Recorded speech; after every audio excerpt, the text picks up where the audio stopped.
इस प्रथम कक्षा में आपका स्वागत है विधिवत। और सबसे पहले हम ये चर्चा करेंगे कि इसका सिलेबस क्या है और इस सिलेबस को कैसे पढ़ा जाना चाहिए और हम कैसे अपना बेस्ट एफर्ट्स देंगे और कितने मैक्सिमम मार्क्स हम ला सकते हैं, क्योंकि जिसे हमें एक्ट करना है उसके विषय में उसके सारे इन आउट्स पता होना चाहिए। ठीक है जी। एक तो आप सबसे पहले ये बता दूं कि यदि आप अपनी तरफ से आपको संस्कृत कितनी आती है कितनी नहीं आती है ये मैटर नहीं करता है। मैटर ये करता है कि आप अपनी तरफ से यदि बेस्ट एफर्ट्स करेंगे तो ये आपको मिनिमम 50% मार्क्स तो ये आपको दिला देगा। इट मीन्स 250 आप ऐसे ही ले सकते हैं। आप संस्कृत नहीं आती है तब भी ले सकते हैं, लेकिन यदि संस्कृत आती है अर्थात जब पढ़ेंगे तो आएगी नहीं तो आप उससे ऊपर जाएंगे और जितनी आप एफर्ट्स करेंगे उतने ऊपर बढ़ते चलाएंगे। और यदि 300 प्लस चले गए लेके तो फिर आपका चयन अपेक्षाकृत दूसरों से क्या होगा, ज़्यादा हो जाएगा। ठीक है। इसके सिलेबस से हम दो चीज़ें करते हैं। तो पूरे सिलेबस आपको बता देते हैं पढ़ाते हुए। दूसरे इसमें कुछ ऐसे पार्ट्स हैं कि जो अदर देन संस्कृत आपको बेनिफिट दिला सकता है। जैसे आपने देखा होगा उसमें एथिक्स का पेपर होता है, उसमें 80 से 105 नंबर तक आते हैं, लोगों के 10 तक आते हैं, ये एवरेज आते हैं। यदि आप इसके मैटर को मैनिपुलेट करके उस पेपर में ऐड करेंगे तो मिनिमम 5 to 10 नंबर आपको उसमें ज़्यादा मिलेगा। तो ये जो 5 से 10 नंबर ज़्यादा ही मिला, ये क्या है, ये स्पेशल एडवांटेज, ये कहीं और इसके लिए कोई एक्स्ट्रा एफर्ट्स करने की ज़रूरत नहीं है। हम जितना पढ़ते हैं, जो मटेरियल मेरे पास होगा उन्हीं में से हम क्या करेंगे, हम उसको उसमें पिरो देंगे। ठीक है जी। दूसरा, आप देखेंगे जो जनरल आपका एक एसे का पेपर होता है, उसके एग्जामिनेशन देने जाते हैं तो आपको बमुश्किल 100 नंबर आते हैं और अच्छे माने जाते हैं। 100 नंबर आ जाए अच्छा है। वहाँ भी यदि आप अपने इस मटेरियल को वहाँ जाकर यूज करेंगे उसमें भी आपको 5, 7, 10 नंबर बेनिफिट मिलेगा। तो दोनों में अगर 5-5 नंबर मिला मिनिमम तो 10 मार्क्स। ये 10 मार्क्स क्या है, वो संजीवनी है कि वो आपको वो मिला है जो किसी और को नहीं मिला है। तो ये इससे एक्स्ट्रा आपको एफर्ट्स दिलाएगा। ठीक है जी। अब जो संस्कृत है, जैसे आपने सुना होगा जो मैथमेटिक्स की तरह संस्कृत में नंबर आते हैं, सुना है ना? मैथमेटिक्स तो है नहीं, तो फिर मैथमेटिक्स का नंबर क्यों आएगा? इसके 3 एस्पेक्ट्स होते हैं। एक एग्जामिनर और तीसरा होता है मटेरियल, आंसर। तो जब ये तीनों के बीच में आंसर्स इक्वल होते हैं, उसमें वेरिएशन नहीं होता है, उसमें मैथमेटिकल मार्क्स आता है। जैसे तुमने पढ़ा है, बीटेक पढ़ा है, तो अब सपोज करो लिखा है कि 2 + 2 = 4। अब ये 2 + 2 = 4 ये किताब में भी लिखा होगा, एग्जामिनर को भी पता है और एग्जामिनर को भी पता है। अगर ये 1 नंबर का है तो 1 मिलेगा, 10 का है तो 10 मिलेगा। अब ये नहीं कह सकते कि एक तो छोटा ही था इसमें 10 नंबर क्यों मिला, क्योंकि आंसर क्या है, फैक्चुअल। तो जहां पर परफेक्ट और फैक्चुअल आंसर आते हैं वहां नंबर कटने के गुंजाइश नहीं होते हैं, समझे ना? तो हमारे संस्कृत सिलेबस में हम क्या करते हैं, पहले सिलेबस को अच्छी तरह से एग्जामिन करते हैं और एग्जामिन करने के बाद तब हम करते हैं कि इसको कैसे पढ़ा जाए जो हमको मैक्सिमम मार्क्स मिलेगा। देखो जैसे पेपर 1 है, हम पहले पेपर 1 ले लेते हैं। पेपर होने में आपके 2 सेक्शन है ना? 2 सेक्शन में दोनों में 4-4 प्रश्न आते हैं और हमें आंसर देना है 5 का। तो हम कितना भी पढ़ के जाएं 8 का आंसर नहीं लिखेंगे। अब पढ़ के कितना जाओ 8 का आंसर नहीं लिखेंगे। तो हम कौन सा 5 सेलेक्ट करें, ये ट्रिक है, ये ट्रिक है। जैसे एक बिल्कुल रियल एग्जांपल देता हूं, तुम्हें समझ में आ जाएगा। 2 दुकानदार है। एक दुकानदार ने क्या किया कि बड़े ग्राहकों को बेचा, दूसरे दुकानदार सामान कम रखे हैं, वो छोटे ग्राहकों को बेचे हैं। जो बड़े ग्राहकों को बड़ी चीज बेचेंगे उसमें मुनाफा कम भी होगा तो हाई क्या हो जाएगा, ज्यादा हो जाएगा। और जो कम बेच रहा है तो जो ग्राहक है उसके पास पैसे ही कम है, तो क्या होगा, वो उसकी आमदनी कम होगी, उसकी आमदनी। इसलिए तुम देखोगे सोना बेचने वाला जो है उसके यहाँ ग्राहक दिन में 4 ही आते हों, तब भी वो दिन में चाय बेचने वाले से क्या करता है, वो कई गुना। तो 8 प्रश्न हमारे पास हैं। उन 8 में से अंतर क्या है कि जितने प्रश्न हैं सारे इक्वल मार्क्स कैरी करते हैं, सारे 50 नंबर के क्वेश्चन हैं, लेकिन पेइंग कैपेसिटी उसकी 50 नंबर की नहीं है। तो जिसकी पेइंग कैपेसिटी हाई होगी हमें उसे क्या करना चाहिए, अटेम्प्ट करना चाहिए। अगर उसे अटेम्प्ट करेंगे तो क्या होगा, हमारा काम आसान हो जाएगा। इसलिए तुम देखोगे जितने अच्छे अच्छे व्यापार हैं गांव में नहीं खोलते, वो खोलते हैं क्यों? क्योंकि सारे गांव के लोग भी इकट्ठे होकर खरीद लें तब भी उनकी पेइंग कैपेसिटी नहीं है। महानगरों में खोलते हैं, वहां क्या है, लोगों की पेइंग कैपेसिटी ज्यादा है, तो उसमें कम लोग भी आएंगे तो उसका मुनाफा ज्यादा होगा। That's a trick. ठीक है जी। अब इसमें तुम नोट कर लो, जो पेपर 1 और 2 दोनों में से कुछ चीजें सिमिलर होंगी। जैसे पेपर 1 में क्वेश्चन नंबर 1 और 5 ये दोनों कंपलसरी है। सेम पेपर 2 में ही 1 और 5 कंपलसरी है। ठीक है जी। तो हम पेपर 1 का पहले नेचर डिस्क्राइब कर लें। पेपर 1 में क्या है, पहला क्वेश्चन ग्रामर है। पहला क्वेश्चन क्या है, ग्रामर, सेक्शन 1 का, ये कंपलसरी है। इसका आंसर आपको लिखना है संस्कृत में। ठीक है जी। दूसरा क्वेश्चन है लिंग्विस्टिक, भाषा विज्ञान। भाषा विज्ञान का प्रश्न कंपलसरी नहीं है, कंपलसरी नहीं है। इसका आंसर संस्कृत में लिखना भी अनिवार्य नहीं है, आप अपनी भाषा में लिख सकते हो। अब इसको लिखेंगे इसलिए ये फैक्चुअल है, ये इसका आंसर जो एग्जामिनर को पता है वो हमें भी पता है और जो बुक्स में वही है। और तो इसका आंसर लिखने से हमें क्या होगा, एवरेज मार्क्स मिल जाएंगे। जैसे क्वेश्चन नंबर 1 है, क्वेश्चन नंबर 1 में आप, हम ये तो नहीं कहेंगे आप 50 ले आएंगे, लेकिन 40 तो आप ला ही सकते हैं। अगर क्वेश्चन 1 में 40 मार्क्स आप ले सकते हैं और जो क्वेश्चन 2 है उसमें 35 प्लस। ठीक है जी। ऐसे ही क्वेश्चन नंबर 3 और 4 है। 3 और 4 में से हम उस प्रश्न का आंसर करेंगे जिसमें पोएटिक्स का पार्ट होगा, काव्य शास्त्र का, क्योंकि काव्य शास्त्र का जो पार्ट है वो फैक्चुअल होता है ना। उसका आंसर यदि आप करेंगे तो क्या होगा, वो हाँ, मतलब आप मार्क्स थोड़ा बढ़ जाएगा। इट मीन्स हम इसको भी मिनिमम एवरेज लगाते हैं 35। देखो ये पहले 3rd में आते थे, अब क्या करते हैं 3rd और 4th को मिक्स करके रखते हैं। तो जिसमें 2 क्वेश्चंस काव्य शास्त्र को होगा उसको अटेम्प्ट करेंगे। ठीक है जी।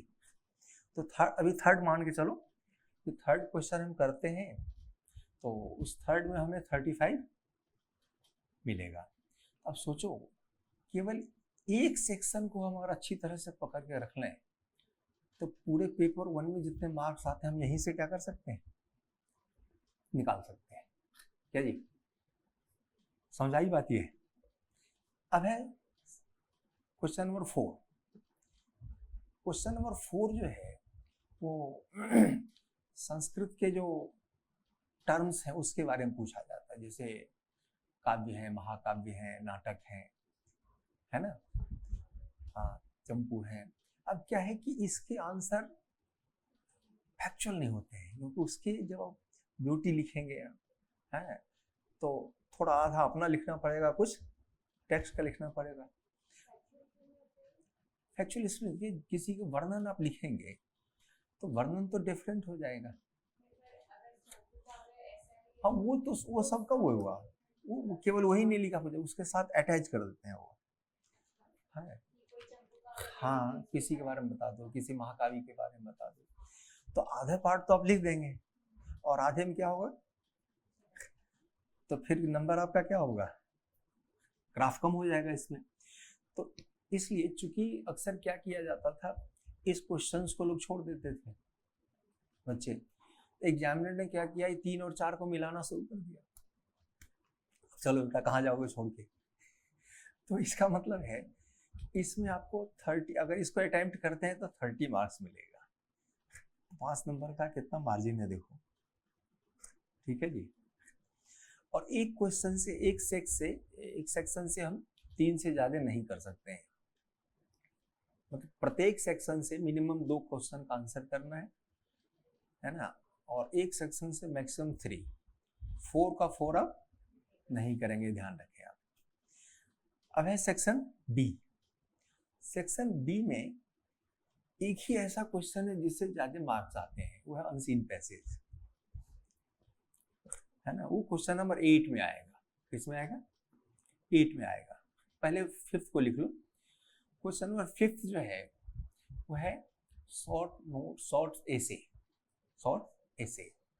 शॉर्ट एसे का जो नेचर है वो क्या है कि बच्चे चाहते हैं कि कोई ऐसे लिखा हो हम उसको रट जाए। प्राय लोगों की ये टेंडेंसी रही है, संस्कृत में तो पढ़ा है, इसको पता होगा। इससे आप उस 5 का 5 आंसर नहीं कर सकते, क्योंकि वहां पर जो आप रट के जाएंगे वही पूछा जाएगा, गारंटी नहीं है। और 5 के 5 पूछे जाएंगे, 5 आपको लिखने हैं।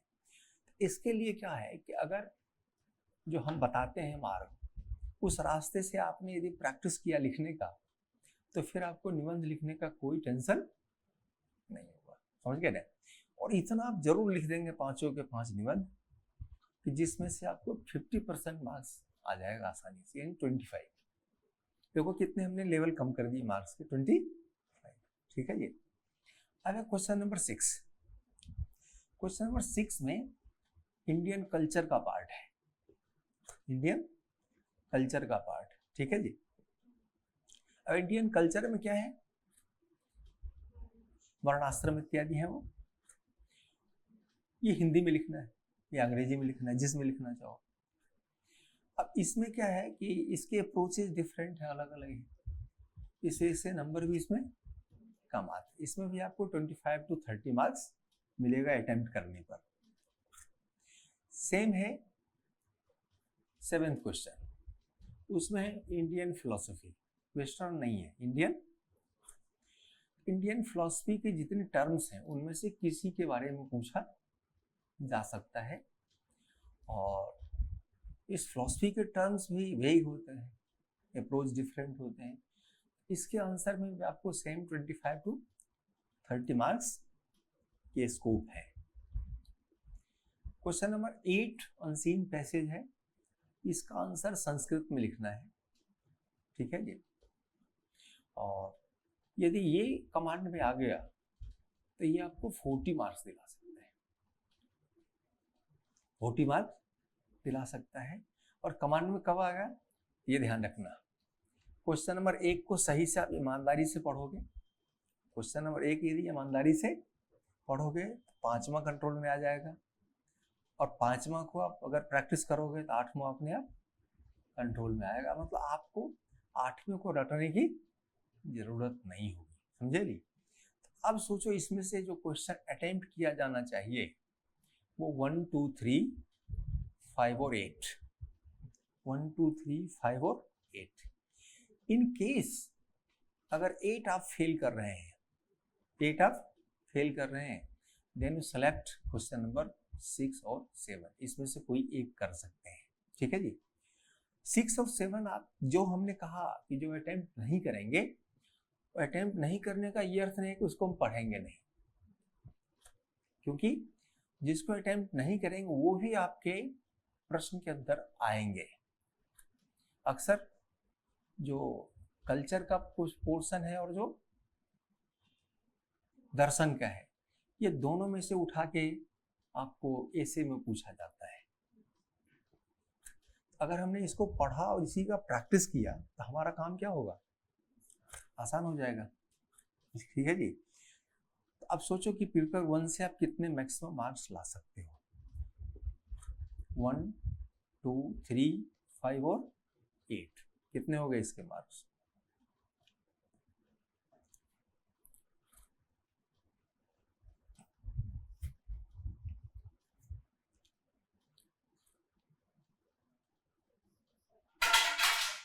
हम्म, 175 है। अब इसमें से माइनस प्लस करके भी आपको 150 नंबर दे दे तो आप कितने कूल। लेकिन नंबर तभी आएगा, जब मेरे कहने से नहीं आएगा, तब आएगा जब ये आप इसको प्रैक्टिस कर लें। आप नहीं समझेंगे तो हम समझाएंगे, लेकिन आप प्रैक्टिस नहीं करेंगे उसका कोई इलाज नहीं है। प्रैक्टिस करने का कोई इलाज नहीं है। क्लियर हुआ ये? अब देखो पेपर 2, पेपर 2 में कंडीशन सेम है। अंदर है कि जो सेक्शन ए का क्वेश्चन नंबर 1, सेक्शन ए का क्वेश्चन नंबर 1 ये कंपलसरी है, लेकिन ये अपनी भाषा में लिखनी है, ये संस्कृत में लिखना नहीं है, ठीक है जी। अब सोच लो कि संस्कृत में लिखने का पेपर 2 में केवल एक ही प्रश्न है जो कंपलसरी है, केवल। इसका मतलब संस्कृत कम लिख करके भी इस प्रश्न का उत्तर हम दे सकते हैं, हमारे पास स्कोप है। अब ये जो आंसर लिखेंगे पेपर 2 का क्वेश्चन नंबर 1, अपनी भाषा में लिखनी है, क्योंकि इसके अप्रोच फिक्स नहीं होते, इसके अप्रोच क्वेश्चन कंपलसरी है। इसमें आपको मैक्सिमम 30 मार्क्स मिलेगा। कितने मिलेंगे? और आपके लिखने से अगर कोई ऊपर मार्क्स दे दिया तो आपका बेनिफिट है, भाग्य है, लेकिन ये मान करो 30 तो आप ले ही सकते हैं, ठीक है जी। इसमें क्वेश्चन नंबर 2, इसमें 4 टेक्स्ट हैं और टेक्स्ट नहीं पढ़ने हैं, अबाउट द टेक्स्ट पढ़ने हैं, अबाउट द। तो चूंकि इन 4 में से 3 टेक्स्ट के बारे में हम नीचे पढ़ते भी हैं, तो इसके बारे में आंसर करना हमारा काम आसान हो जाता है। फर्स्ट क्वेश्चन जो उसमें 7 ऑथर्स और 7 बुक्स हैं, उन्हीं का, उनके बारे में हमें जनरल नॉलेज रखनी, जनरल स्टडी रखनी है, अबाउट द बुक और about the writer, about the writer, ठीक है। अब दूसरे जो क्वेश्चन आप आंसर करेंगे वो कंपलसरी नहीं है, उसका आंसर लिखना है हिंदी या इंग्लिश में, ठीक है। उसमें भी आपको 25 to 30 मार्क्स मिलेगा, उससे ज़्यादा नहीं मिलेगा। जो इसका थर्ड क्वेश्चन है उसमें ड्रामा है, 7 ड्रामा है, 7 ड्रामाज, तो उसमें भी अबाउट द ड्रामा अथवा अबाउट द राइटर, इसमें भी आपको अपनी भाषा में लिखना है और प्रश्न के उत्तर लिखने पर भी नंबर आपको सेम मिलेंगे, 25 to 30, ठीक है जी। इसका क्वेश्चन नंबर 4 है। क्वेश्चन नंबर 4 में 7 ऑथर्स हैं, उनके बुक्स हैं, तो उनके बारे में आपको शॉर्ट नोट्स लिखनी है। ये क्वेश्चन कंपलसरी नहीं है, लेकिन यदि आप अटेम्प्ट करेंगे देन राइट इन संस्कृत। अगर अटेम्प्ट करते हैं तो किस में लिखना है, संस्कृत में लिखना है। ठीक है जी। अब इस सेक्शन से हम मैक्सिमम 2 ही क्वेश्चन करेंगे, क्योंकि वो भी मिनिमम 2 करना ही करना है। तो पहला क्वेश्चन कंपलसरी है, 2, 3, 4 में से कोई एक अटेम्प्ट करेंगे। 2, 3, 4 में से अगर संस्कृत लिखने में प्रैक्टिस हो जाए तो इजी महसूस करें, आपको लिखा हुआ मिलेगा सातों के विषय में, और आपको लगा कि हम वहां जाके इसको लिख सकते हैं बाय प्रैक्टिस, तो देन आपको 4 अटेम्प्ट करना चाहिए। ठीक है जी, क्योंकि एफर्ट्स तीनों में इक्वल ही करना है, तो उसको आप 4 कर सकते हैं। 4th क्वेश्चन में आपको यदि आप अटेम्प्ट करते हैं तो 30 मार्क्स मिलेंगे आपको। ठीक है। अब है इसका सेक्शन बी। अब देखो कि सेक्शन बी जो है वो इसमें से कन्फर्म पार्ट है, और वो टोटल टेक्स्ट है। क्या है वो? टोटल टेक्स्ट है। इसी टेक्स्ट के पार्ट से जो हम पढ़ाते हैं बच्चों को, उन्हीं में से एथिक्स में और ऐसे में काम आएगा। हम इस तरह से आपको डील करेंगे, लगेगा कि अच्छा अब काम आ जाएगा ये। इसमें क्वेश्चन नंबर जो 5 आता है वो कंपलसरी है। क्वेश्चन नंबर 5 क्या होता है इसका? कंपलसरी है। इसमें 3 बुक हैं और 3 बुक के 10-10 श्लोक पढ़ने हैं। 10 + 10 + 10 कितने हो गए? 30। आउट ऑफ 30 5 श्लोक्स आर कंपलसरी आपको आएंगे उसी 30 में से। अब हमें एक चीज बताओ, आपको पता है कि इन्हीं 30 में से 5 पूछे जाने हैं, तो क्या आपको उसको 10 बार लिख कर नहीं देखना चाहिए? अगर आप उसने 10 बार क्या किया, उसको प्रैक्टिस कर लिया लिख करके, तो फिर आप उससे क्या हो गए? ये संस्कृत में लिखने हैं, इसलिए इसको कमांड कैसे कर सकते हो? प्रैक्टिस से। ठीक है जी। अब इसे सिंपल है ना, कि मुझे पता है कि यही चीज आनी है, इसी में से आनी है, आपको करना क्या है? प्रैक्टिस करो उसको। जब प्रैक्टिस करेंगे तो आप उसके तरफ से निश्चिंत हो गए। इसमें आप 35 मार्क्स ला सकते हैं, 35 मार्क्स। ठीक है। Then question number 6। Question number 6 में अगेन 3 टेक्स्ट, 3 टेक्स्ट हैं इसमें। ठीक है जी। और उस 3 टेक्स्ट में से 37 वर्सेस हैं। 30, उसमें से तीनों से एक एक ही पूछे जाएंगे, तीनों से एक एक पूछे जाएंगे। और चूंकि संस्कृत में लिखना है आंसर, और ये क्वेश्चन कंपलसरी नहीं है, तो यदि संस्कृत में कंफर्ट फील करते हैं लिखना, देन गुड, फिर अच्छा लिख दो इसको, इसमें भी 35 मार्क्स मिलेगा। अगर कंफर्ट फील नहीं करते हैं तो छोड़ दो। ठीक है जी। Then question number 7। Question number 7 जो है उसमें भी 3 टेक्स्ट है। क्या है? 3 टेक्स्ट है। एक प्रोज है और 2 पोएट्री है। पोएट्री के 10-10 श्लोक हैं, एक प्रोज का पार्ट है वो, और तीनों में से एक एक पूछे जाएंगे, और ये अपनी भाषा में लिखनी है। आप चाहे हिंदी में लिखो या इंग्लिश में लिखो, तो इससे भी आप 35+ मार्क्स ला सकते हैं, क्योंकि इसको लिखना आसान है, क्योंकि आपको एफर्ट्स करने की जरूरत कम पड़ेगी। Again question number 8। इसमें 3 ड्रामा है। कितने इसमें? 3 ड्रामा है। और तीनों ड्रामा में एक एक अंक पढ़ने हैं, श्लोक फिक्स है उसके। श्लोक क्या है? फिक्स है। उन्हीं फिक्स में से एक एक श्लोक आपको पूछा जाएगा, उसकी व्याख्या आपको हिंदी या इंग्लिश में लिखनी है।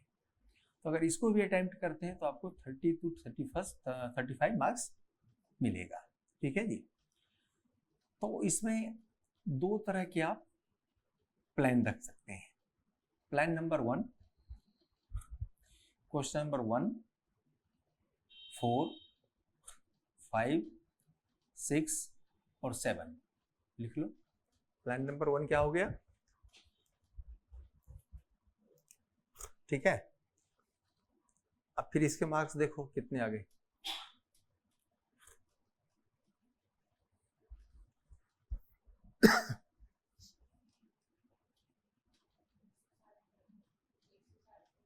एक 160।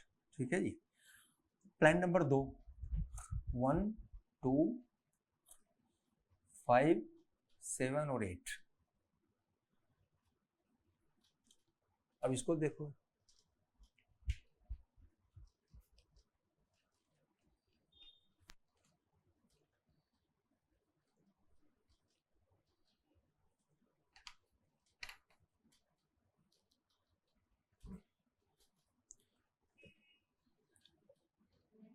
उतना ही हो रहा है ना, तो इसमें हमें कोई नुकसान नहीं होगा। तो आप अगर इस तरह से करते हैं तो आप निश्चित रूप से 300 प्लस ले आएंगे, कोई कतई। हाँ, लेकिन आप यदि इग्नोर करेंगे, प्रैक्टिस नहीं करेंगे, या कई बार बच्चों को लगता है कि अच्छा ये तो पढ़ाए तो मुझे आ ही गया है, जब एग्जाम होगा तब देख लेंगे, तो बी फ्रैंक ये आपको उतने हेल्प नहीं करेगा। हाँ, ये है कि जितना पढ़े उसमें से 250, 55 तो आप ले ही आएंगे, लेकिन आपको रिग्रेट खुद ही होगा कि हमने ऐसा काम क्यों किया, हमने ऐसा काम क्यों किया।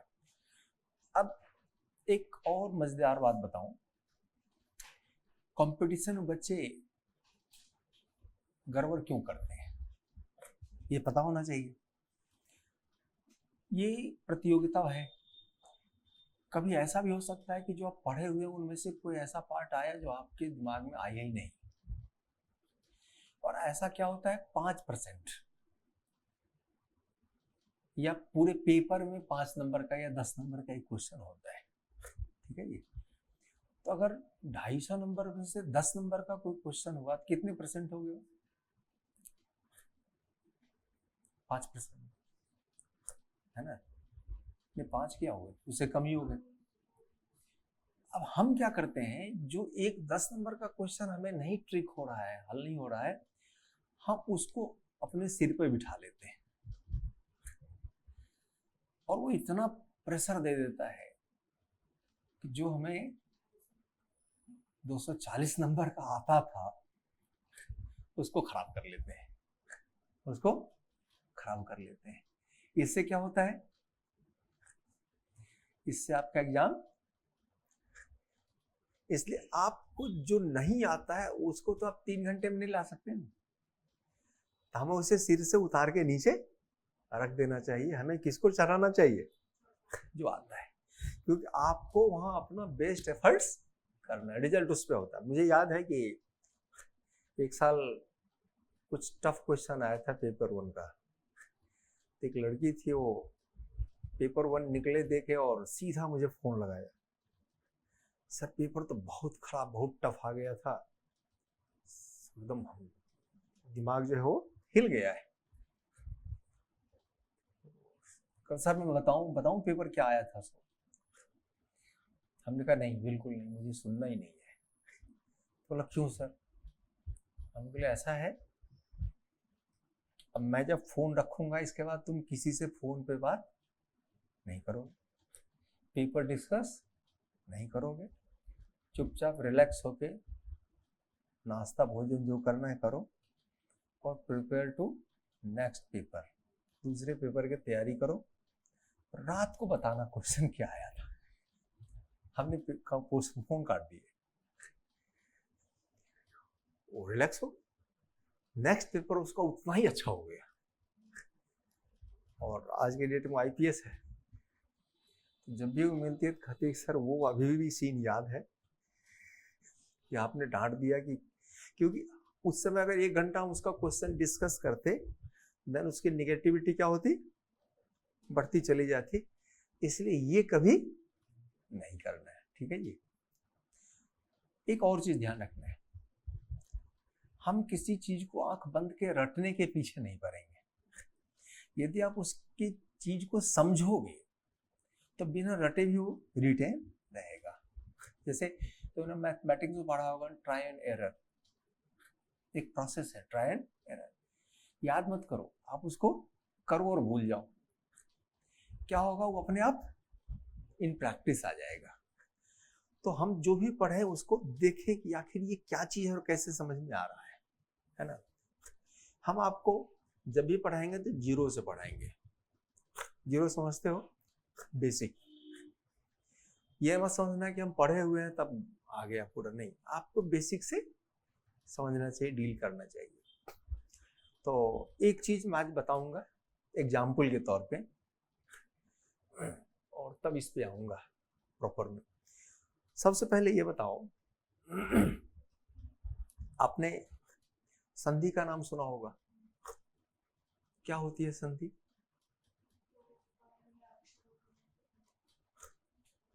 ठीक है जी, स्वर और व्यंजन का मेल। बेसिकली ये स्ट्रक्चर तुमने देखा है कभी? क्या है ये, क्यों है ये, क्यों है ये?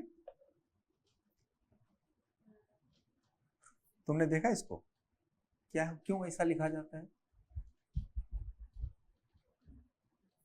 कुछ टेक्निकल आंसर ढूंढो।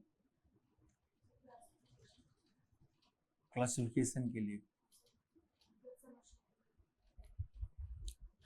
गुड, चलो अच्छी बात है।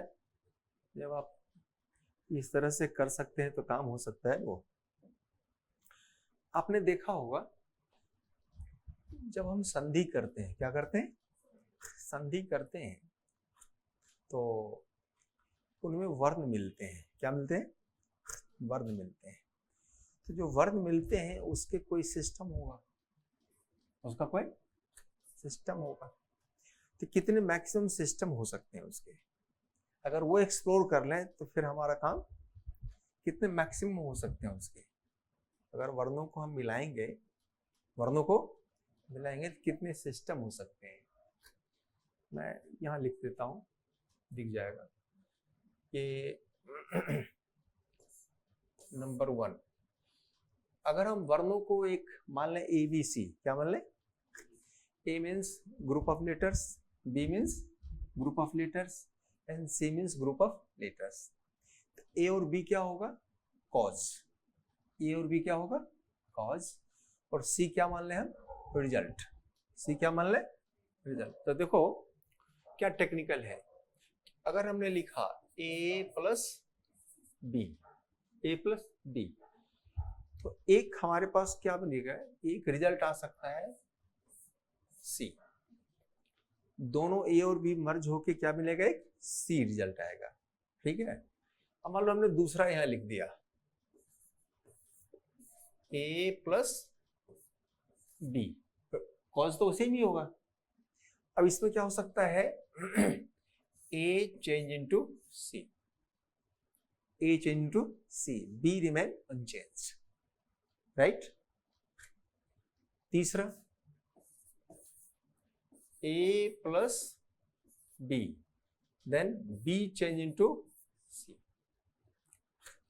नोट कर लो, कथा थोड़ी सुनना है इसको, तो घर जाओगे तो पता तो रहना चाहिए ये चीज आती है। B change into C, A remain unchanged. 3 हो गए। चौथा क्या हो सकता है प्रिया, तुम बताना।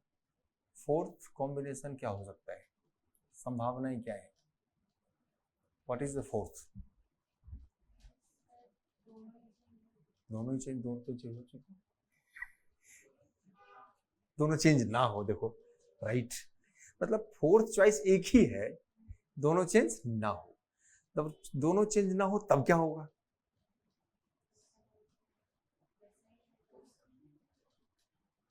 बोलो बोलो। न संधि तो होगा, संधि तो हो जाएगी।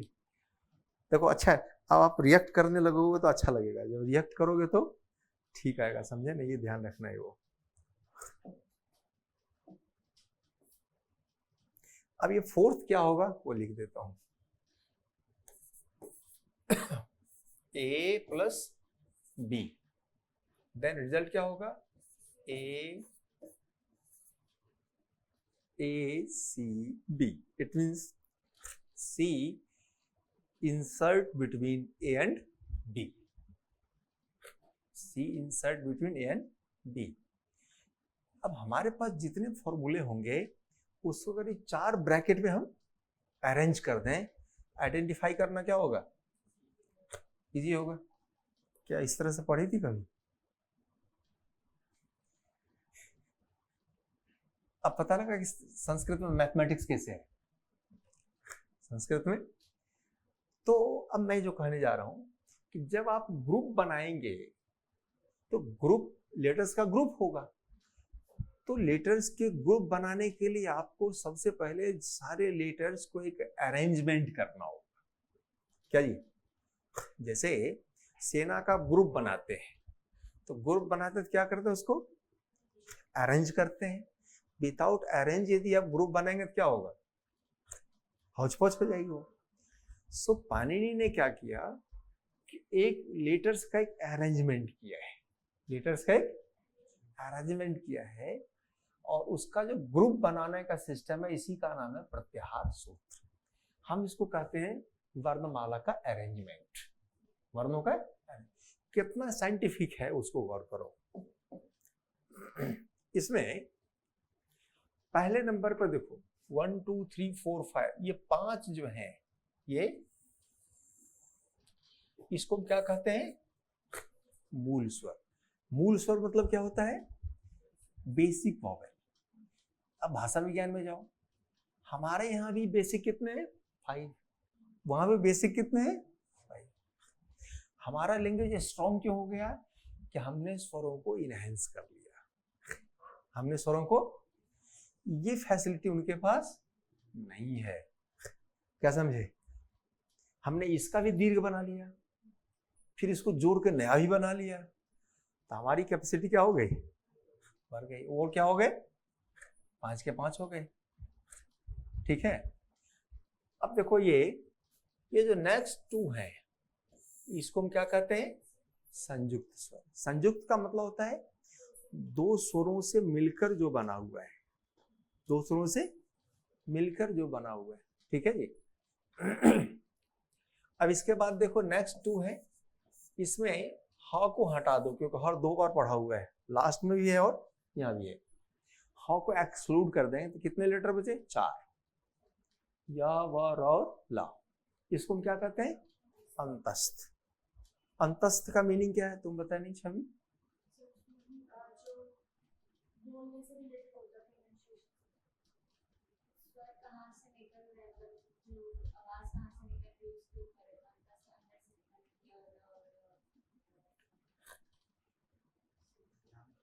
कुछ बोलो, कुछ तो बोलो, पढ़े थे।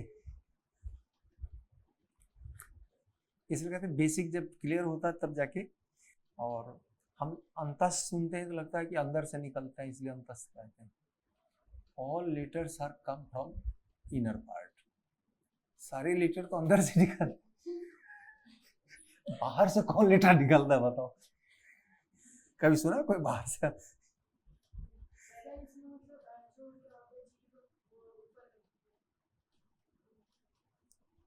चलो एक क्लू देता हूं। इंग्लिश पढ़ी है तुमने? इंग्लिश में एक टर्म्स है semi vowels. You know semi vowels?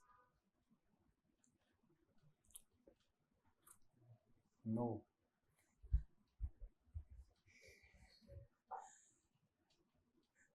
क्योंकि भाषा में कोई पढ़ाते नहीं तो कहां से पता लगेगा तुम्हें? वो यही है, सेमी वॉवेल्स यही है।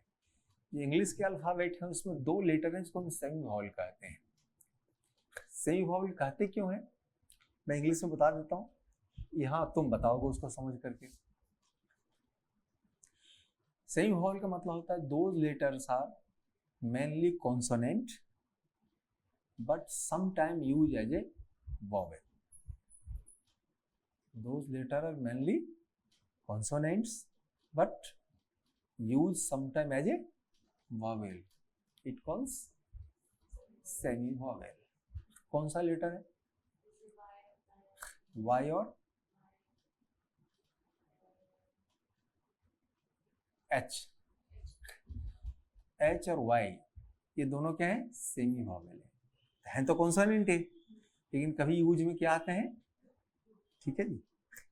अब इसका अर्थ समझ लो, ये अंत नहीं लिखा है, अंत, अंत मतलब होता है इन बिटवीन, अंत मतलब क्या होता है, इन बिटवीन, और स्था का मतलब होता है स्टे, स्था मतलब stay, those vowels are stay between vowels and consonants, those, clear हुआ ये।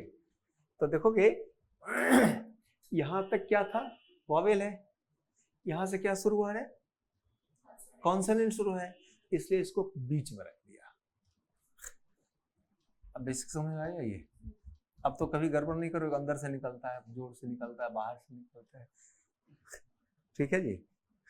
तो इनका अरेंजमेंट देखो, पहले मूल स्वर, फिर संयुक्त स्वर, फिर अंतस्थ, और अब हमारे पास 5 वर्ग हैं, कवर्ग, चवर्ग, टवर्ग, तवर्ग, पवर्ग, और पांचों में 5-5 लेटर है, पांचों में 5-5 लेटर है। तो इन्होंने कुछ नहीं किया, क्या किया है, 5वां जो डिसेंडिंग ऑर्डर है, उस डिसेंडिंग ऑर्डर में इन लेटर्स को अरेंज कर दिया है।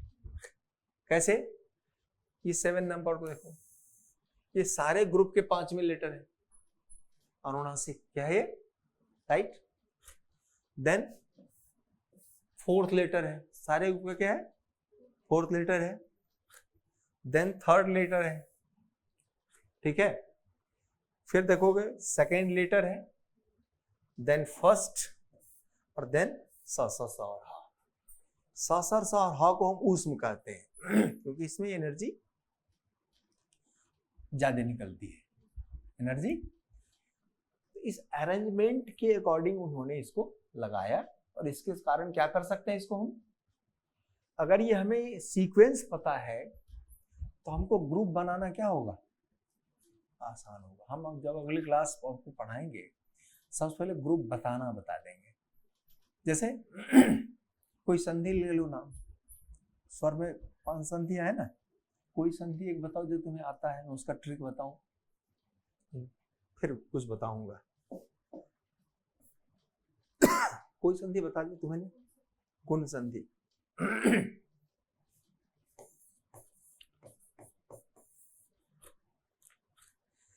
अब गुण संधि क्यों कहते हैं इसको, गुण संधि सुना है तुमने कभी, कभी सुना है, तुम बताएगी क्यों कहते हैं गुण संधि।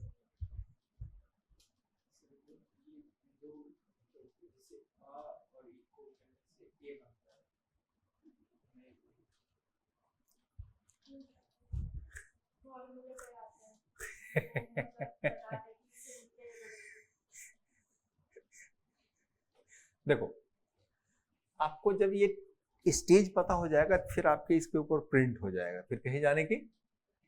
हमारे पास क्या है, इस अल्फाबेट में अ, ए और ओ, इस 3 लेटर का नाम है गुण। 3 लेटर का नाम क्या है, गुण है। अगर सी के पार्ट में ये तीनों आएगा रिजल्ट, अभी हमने 4 देखे थे कैटेगरी, अगर सी के पार्ट में इस 3 में से कोई रिजल्ट आएगा, सी क्या बनता है, वो ये वाला फर्स्ट वाला, ए प्लस बी देन सी। यदि यहां सी की पोजीशन में इन तीनों में से कोई रिजल्ट आएगा, देन क्या कहलाएगा, वो गुण संधि। क्लियर हुआ, ये कहता है गुण संधि। गुण संधि बनते कैसे हैं, उसके लिए उन्होंने, मैं अब केवल इसे बता देता हूं। कहते हैं कि यदि आ या आ पहले हो और प्लस बाद में क्या हो, इक, बाद में क्या हो, इक। अब कहो इक क्या है, ग्रुप ऑफ लेटर्स, क्या है, तो इक बनाएंगे तो ई कहां पर है, यहां, का कहां है, यहां, ई से लेके क के बीच में जो लेटर आएगा उसको हम कहेंगे इक। It means 1 2 3 4। तो गुण संधि के लिए ऑप्शन क्या हो गए, फिक्स हो गए, इनमें से ही कोई आएगा तभी गुण होगा, अदरवाइज गुण नहीं होगा।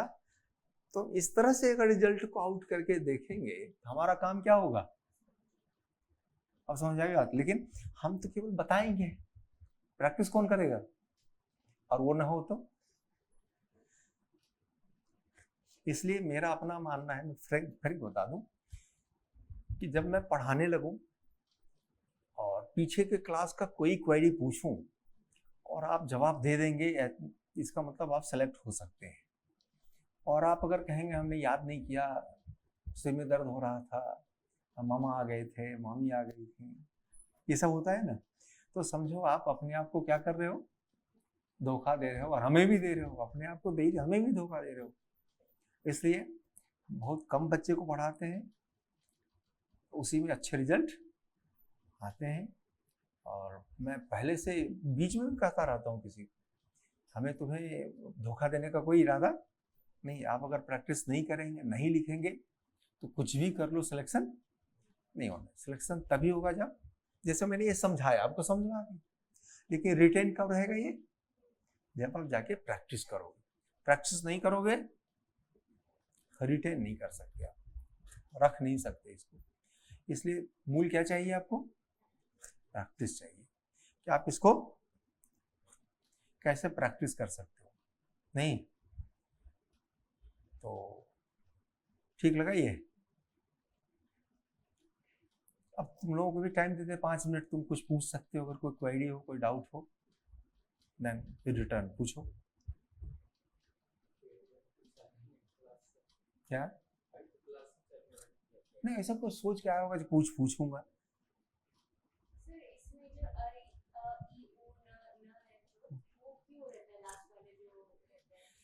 ये हम कल बताएंगे अगले क्लास में। ये जितने हैं ना, ये सारे ग्रुप बनाने के लिए है। हाँ हाँ, ये लाइन का एंडिंग है। ये समझ लो कि 1 to 14 नहीं है, ये लिखा हुआ नहीं है। How can differentiate? वो तो समझा कि वो ग्रुप को बोलने के लिए अपने एंड का वर्ड भी इसके साथ लगा देते हैं कि इनके बीच पे हाँ वो वर्ड पर जो भी है वो कर सकते हैं। बट ऐसा ही ऑर्डर क्यों दिया कि ना क्योंकि वो एक्चुअली ये इन्होंने बनाया है कि इस अंदर वाले से मिक्सअप ना हो जाए। अंदर वाले से अगर मिक्सअप हो जाएगा तो फिर वो कैसे काउंट करेंगे? इसलिए उन्होंने वही चीज अंत में चुनकर रख दिया है, समझे ना। और अगर ये आता है, जैसे अगले क्लास में आओगे तो तुमको लगेगा इसको केवल अरेंजमेंट सीख गए, तो 1 नंबर क्वेश्चन पूछता हूँ आपको, उसी से में आ गया, फिर बिना याद किए। वैसे आपको स्कूलों में, कॉलेजों में प्रत्याहार याद करवाए जाते हैं, हम याद नहीं करवाते। आपको याद करने की जरूरत नहीं है, क्योंकि दिमाग में पहले इसका सीक्वेंस फिक्स हो गया ना। क्योंकि आप किताबों में देखोगे इस तरह से नहीं लिखा हुआ है, वो क्या लिखे हुए हैं? लाइन से। तो याद करने के सिवा कोई उपाय। अब अगर आइडेंटिफाई हो गया इधर से तो क्या होगा? हमें ये प्रिंट है कि इसका सीक्वेंस क्या है। इसका सपोज करो किसी ने आपको लिख दिया प्रत्याहार, 1 सेकंड, प्रत्याहार लिख दिया जस। क्या लिख दिया? जस। तो अब हमको सीक्वेंस पता है कि जहाँ 4th नंबर का है। जहाँ क्या है? तो 4th नंबर कहाँ है? इसका मतलब इसके ऊपर वाला तो एक्सक्लूड हो गया ना, याद करने की। अब नेक्स्ट क्या है? स तक जाएगा। स कहाँ गया? दैट मीन्स कितना इजी है कि हम इसको अरेंज भी कर सकते हैं, इसको पकड़ भी सकते हैं, और बिना याद के हम वहां लिख भी सकते हैं। और पूरी संधि पढ़ोगे, संधि में इतनी बार यूज हुआ है कि आपको लगेगा अच्छा अब याद करने की कोई जरूरत नहीं है। लेकिन कंट्रोल बाय प्रैक्टिस, उसके बिना वो संभव नहीं होता है, उसके बिना संभव नहीं होता है। इसलिए ये तो करना ही करना पड़ेगा। ठीक है जी। और